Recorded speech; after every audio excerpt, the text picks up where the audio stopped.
Before you lead your next meeting, there are 3 things you need to do. They're the same 3 things that great leaders do before every meeting, and most leaders miss the last one. The first determines whether anybody remembers your message. The second keeps the meeting from drifting off course. And the third prevents a mistake that leaders often make when they're trying to inspire people. Versions of these practices are used by companies like Amazon and Atlassian and the US Army. But the third one leads to a much bigger idea that some forms of communication shouldn't be in meetings at all. Okay, let's start with what every meeting needs. Number 1 is you need to choose one outcome.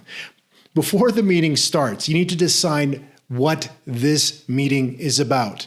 Not what 10 things it's about, what single thing is it about. Often we want to deliver 10 different takeaways and 52 different processes in one meeting, and we expect people to remember it, and that's not how the human mind works. The question you need to ask yourself is, if everybody's going to take one thing away from this meeting, what is it? Then make that meeting laser focused on that concept. Atlassian recommends starting the meeting with a single focus and narrowing the scope. For example, don't label the meeting to discuss marketing.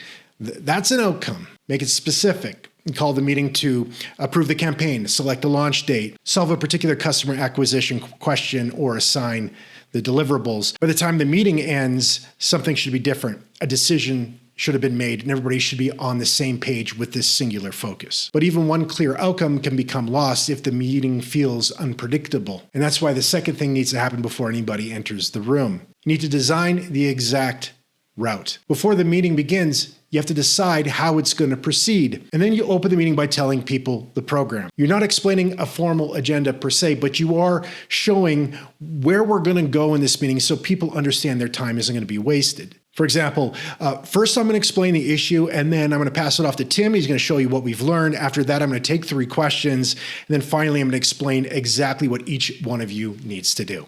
That's clear. That's basically an agenda without having, Robert's Rules of Order. Now everybody knows where they're going, and they know there's going to be a moment where they could ask questions, and so they hold them for that moment. Amazon provides one of the best known examples for this style of meeting. For many important meetings, Amazon uses a written narrative instead of a conventional presentation. Everybody begins by silently reading the same document. Only after that does it proceed and discussion begin. So in the Amazon case, everybody understands the format and the program, and nobody is wondering, okay, how long is this going to take? And if a conversation begins to veer into some uncharted territory, you could say, that's important, but that's not the focus of this meeting. We'll cover that later. But there's one thing that could derail a well-structured meeting, and it's usually when the leader is trying to be motivational and say something positive. And that brings us to the third practice. You mention the why, but you move to action. People do need to understand why their work matters. So connect the meeting to the larger mission, but then do it briefly and move on. The United States Army, for example, has established a concept called the commander's intent. It contains 3 elements: the purpose, the key tasks, and the desired end state. The purpose explains why the operation matters. The key tasks explain what must be accomplished, and then the desired end state explains what that all looks like. Army doctrine says a commander's intent should be clear and concise.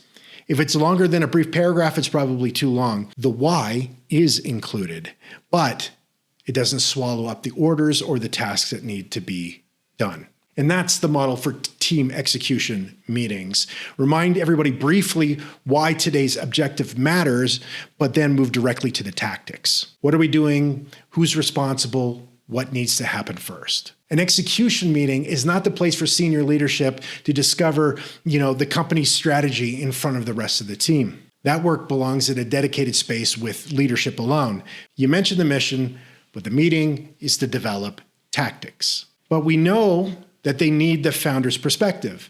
We know that teams need the story behind the work, and they need recognition, encouragement, humanity, and a sense of purpose. If those things don't belong in a tactical meeting, where do they belong? And this is the communication channel that most companies are missing. Most companies force meetings into two different jobs. The first is they use it to coordinate immediate action, the tactics, and then they use the same meeting to try and communicate culture and narrative and purpose and all those other big picture ideas. The result is a tactical meeting that wanders around and the message gets lost, and then things don't get done and executed to the way that you want them to get done and executed. But we absolutely do need to communicate purpose. We absolutely do need to give people a big picture. A lot of companies are now using Loom to communicate messages, to welcome employees and explain information and share context, and that keeps a distributed organization organized. But even in those meetings, quite often they will branch into to-dos and tactics.